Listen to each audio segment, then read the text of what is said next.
హరే కృష్ణ. శ్రీమన్నారాయణీయము 6వ దశకము. విరాట్ పురుషుని జగతాత్మ తత్వము 1 నుండి 5వ శ్లోకాలు.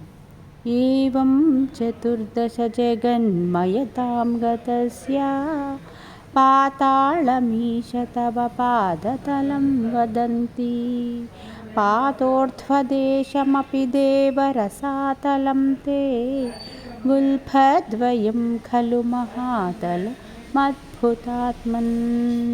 కృష్ణ జంఘే తలాతలమథో సుతలం చ జాను కించోరుభాగయుగలం వితలాతలే ద్వే క్షోణీతలం జఘనమంబరమంగనాభిః వక్షశ్చ చక్రనిలయస్తవ చక్రపాణే.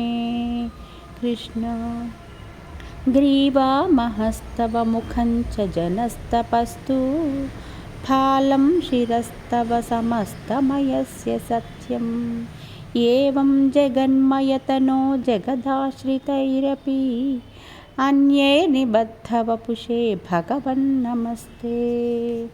కృష్ణ త్వద్బ్రహ్మరంధ్రపదమీశ్వర విశ్వకందా ఛందాంసి కేశవగణాస్తవ కేశపాశాః ఉల్లాసి చిల్లియుగలం ద్రుహిణస్య గేహం పక్ష్మాణి రాత్రిదివసౌ సవితా చ నేత్రే.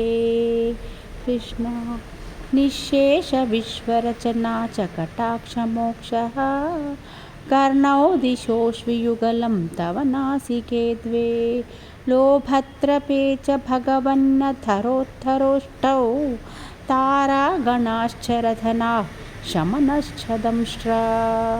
కృష్ణ